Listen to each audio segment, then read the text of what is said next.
Hi, Kevin at Ledoux Guitars, the Pragmatic Luther. Several days ago, I did a video. I think the title was "A Guitar Top Does Not Have to Be Spruce." And I got a lot of interesting reactions out of that. Thanks for the comments, those that made them. Uh, it occurred to me today that maybe you'd be interested in seeing what I do to voice a top. There's a lot of videos out there on this, but some of them um, that I've watched seem a little bit esoteric, maybe. So I thought if I were to explain my theory involved in voicing this top, that you'd get more benefit out of it.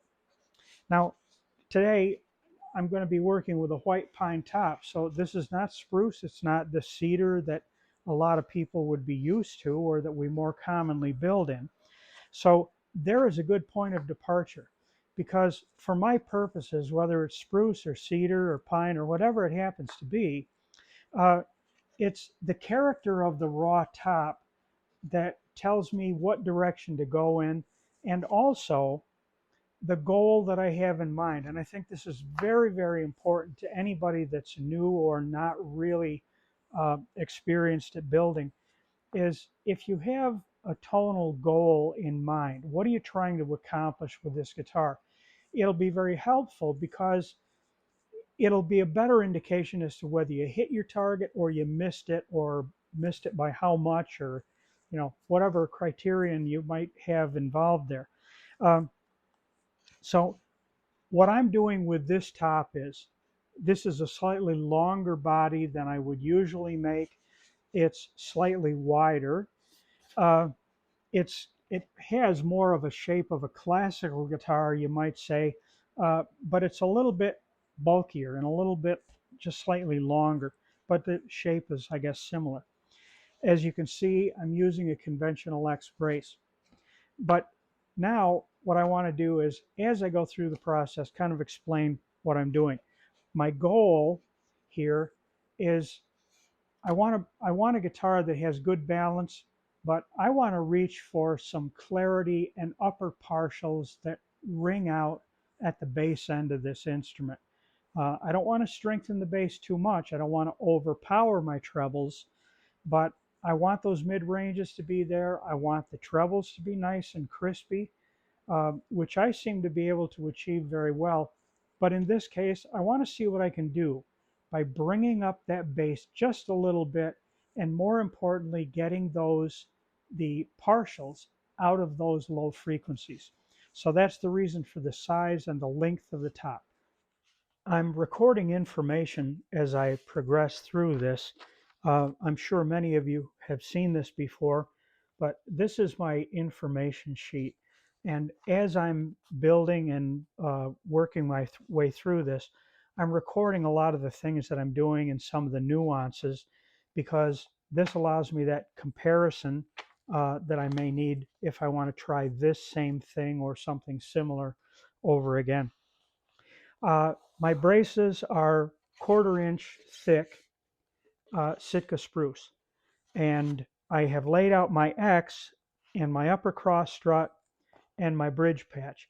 The bridge patch is perfectly quarter sawn hard maple, and I forget what my X angle is here. I don't suppose it matters too much, but it happens to be 85 degrees right here.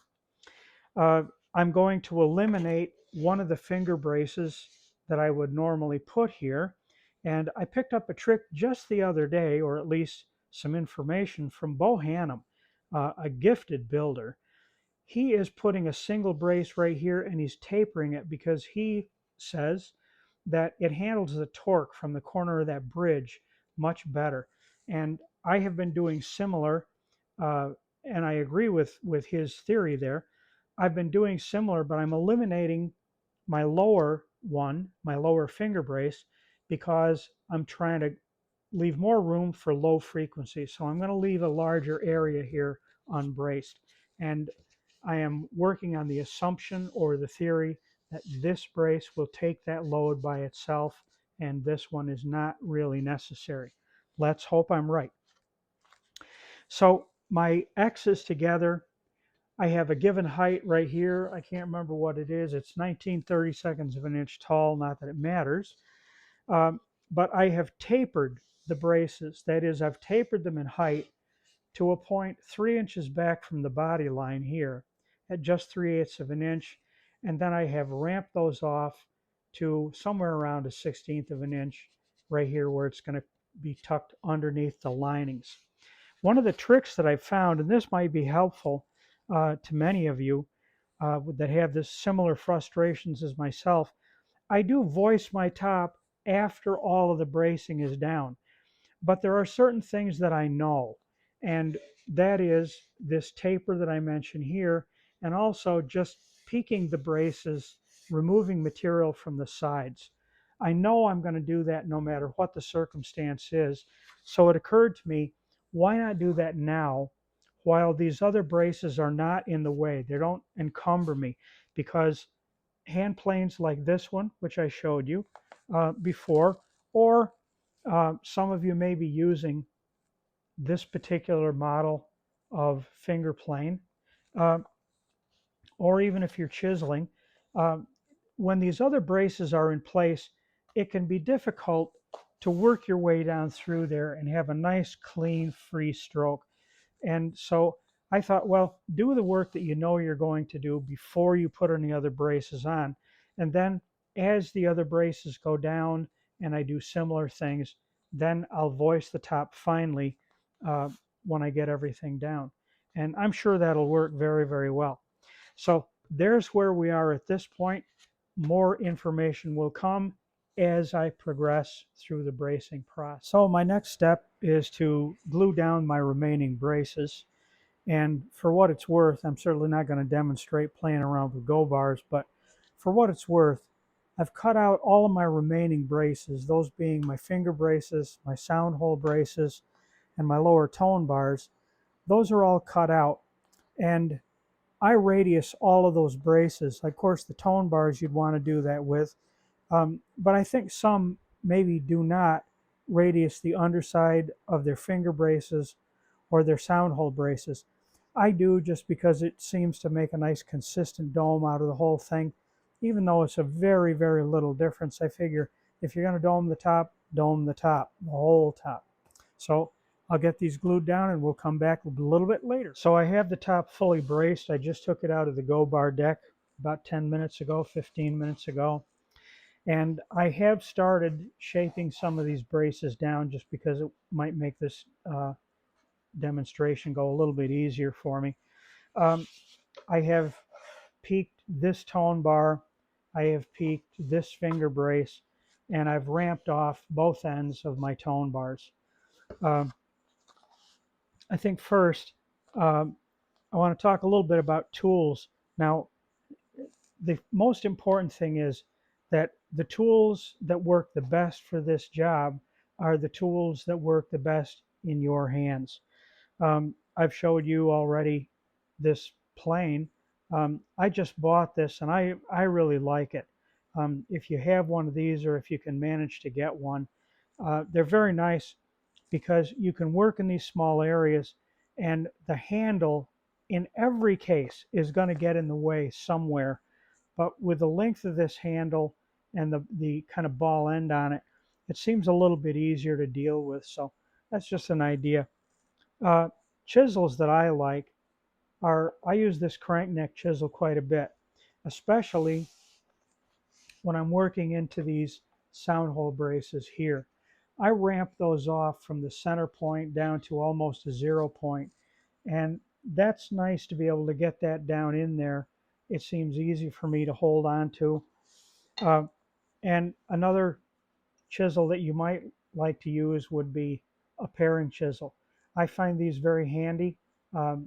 These are paring chisels are intended to be driven by your hand. You never touch these with a mallet. They're even a little bit flexible, and they can be very effective at doing this work.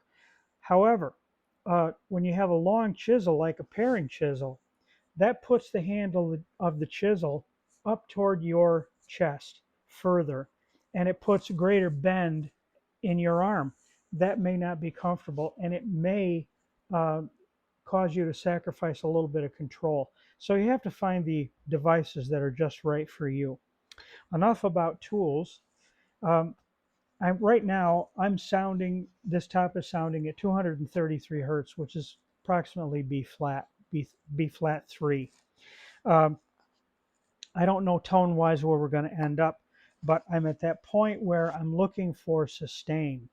And if the tone that I get out of this when I tap is on the tone series, I think I would be inclined to accept that. So, my technique really for bringing these braces down, um, I do not scallop anything at this point. We could even get to a point where it's not really necessary. As you know, when you scallop a brace out, you are taking mass off the brace, but you're really doing it in the wrong direction. If we can make the brace very tall compared to its width, we stand a better chance with respect to strength. So I've taken some off the side of the lower X's, and I'm working now on the tone bars. And I just get in there and peel those off a little bit at a time.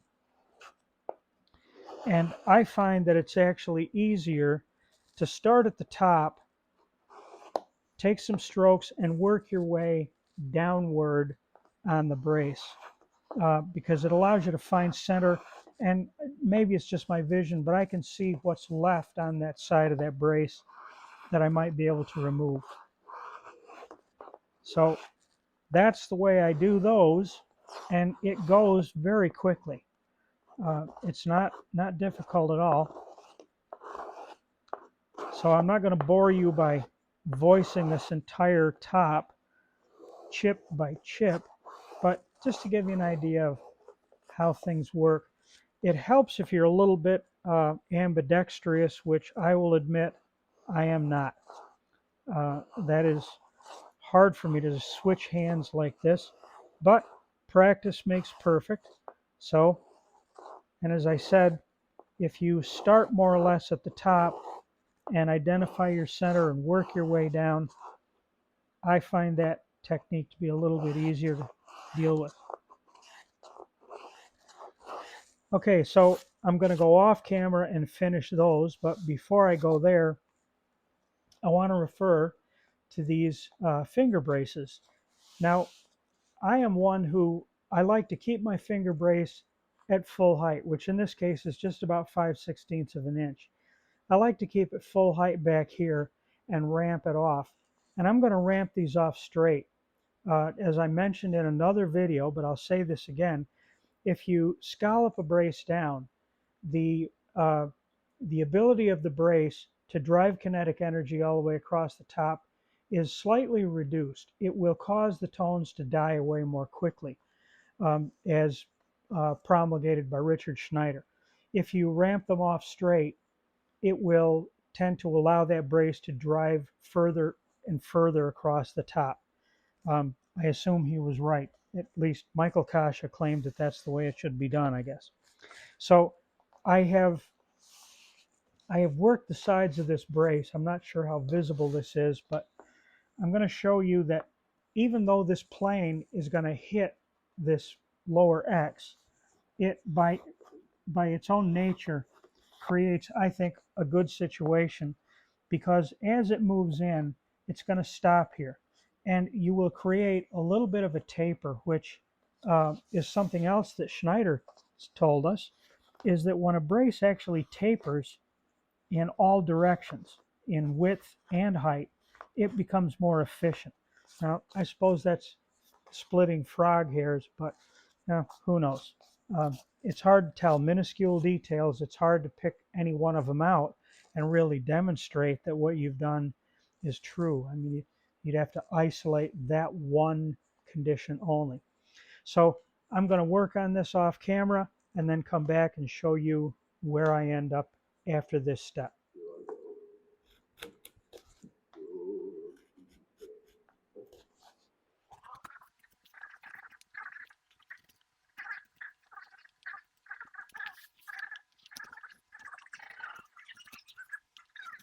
So I did decide to scallop these braces down. It continued to bring the pitch down as would be expected, but I was after more sustain. And as far as I can tell at this point, I don't want to go any deeper with any of these scallops. Uh, Now, there are minimums here, and I'll be honest about not being positive what those are. I believe, I think it was Kent Everett that suggested that you could pull these lower X's down to the point where you were, please don't quote me, you have to find out about this for sure, but I think he said maybe an eighth of an inch above your bridge patch. Um, and like 3/16 at the bottom of the scallops down here at your lower tone bars. Again, you want to look that up to make sure. One does always ask the question, how much can you remove before you've removed too much? And I don't have that answer. It would depend on the species of the top. It would depend on the thickness of the top. And I think probably what I'm going to do is maybe set up an experiment where I can bolt a top into a frame, put string tension on it, and start with no bracing and find out what it takes to tear the top to pieces and then build up from there. But that's another subject in another video. So I am done as far as I believe I can go. And I like what I have. What I'm after is when I tap on the top, uh, I want to hear the vibration continue for longer, as long as I can get it to come out. Um, and I think I'm pretty well, based on my prior experience, I think I'm where I want to be. So I'm pretty happy. My braces have not been sanded at this point, and I want to encourage you, if you do this, yeah, from a blade, they do look and they feel pretty clean. But there's little lumps and bumps here and there. And you want to get the inside of your guitar top just as clean and smooth as you can. Because if it's rough sanded or just rough carved and you've got, texture and feathery things on the corners, what you've actually got is an acoustical tile inside the guitar as opposed to a nice, smooth, painted sheetrock surface, so to speak. It's going to be a little more reflective. So that'll be my next step, is to clean that up with sandpaper, and I'll go all the way down to 220 grit. Now, there's another thing that you can do. As you voice the top out, if you're not happy with the sustain exactly, but you've gone as far as you feel you can go, you could take more risk with the bracing, I guess. But if not, when you assemble the body, remember that the top really doesn't act any different than a brace. We taper and scallop the braces off. Well, we can't scallop the top off to zero, that's for sure. But once you've assembled the box, from the bridge region in the top, right about here, from way up here at the upper X's, you sand in this region. You just keep sanding that off. Now, you can't go nuts, obviously, and I wouldn't go at it with 80 grit paper and get really aggressive. But as you sand around that area a little more, you're likely to thin that top down for another maybe 2 thousandths, maybe even a little bit more. And that can actually help drive that kinetic energy out there and help the top vibrate a little bit better. A couple of little quick add-ins for you. Um, as you're getting ready to scrape this, or excuse me, sand this down, there may be lumps and bumps, and you may even have a spot in a brace where you've had to bring the chisel into the grain from one direction and then bring it in from the other direction to keep it from splitting. And sometimes you'll get just a little bit of a feathery splinter or a ridge there that's unpleasant. You can sand that out, but you can also take a scraper of whatever size you want. I have these small ones that I make for these kinds of jobs, and you can just scrape that surface right down. It's far less threatening than trying to refine it with a chisel, and that works very nicely. So there's another technique that you can use. Also, I want to point out that I have brought the beginnings of my scallops way back up close to the X. Just something I want to point out. The further away from the uh, the joint in the X, you start that scalloping process. The further away you start to drop down, you're maintaining stiffness up here. By moving that back closer and closer to the joint, you're loosening that region of the top and allowing those lower arms to flex a little bit better. So there it is. We'll finish up in just a second when I get some sanding done. Okay, one last addendum to the video, if you will. Uh, as you do this work, whether it be planes or scrapers or chisels or whatever, but particularly with planes and chisels, keep those edges sharp. A repairman friend of mine from over in Ithaca used to refer to the sharpness required as stupid sharp, and he is absolutely right. Uh, those chisels need to be, and plane irons, they must be extremely sharp. And don't be afraid to touch them up, even every half hour if you have to. I keep on my drill press a 4-inch buffing wheel with rouge on it because it can be just very handy. You run over to the drill press and hit that bevel with that and just touch the other side, and it'll take little burrs off there, and you'll hear and feel when you operate your chisel as that tool runs down through there. You'll hear the smoothness of the cut and you'll feel it. If it's not quite sharp enough, you'll see little lines appear in the work. You'll hear kind of a rough sound as the chisel penetrates down through, and the same with the plane. So keep your tools extremely sharp. It'll make your work much easier to do and more accurate too every time, because you won't have that tendency to hit and then slip and bounce off somewhere. All right, you've probably had enough of me by now, but here is our top, and scalloped, and it's cleaned up, and it's now ready to go. And of course, it's signed, as you should always do. So there it is. Thank you very much for watching. I hope you'll put a like on my videos and even subscribe to my channel. And reminding you, yes, yet again, I am Kevin Ledoux, the Pragmatic Luther, the largest manufacturer of guitars in the entire town of Triangle, New York.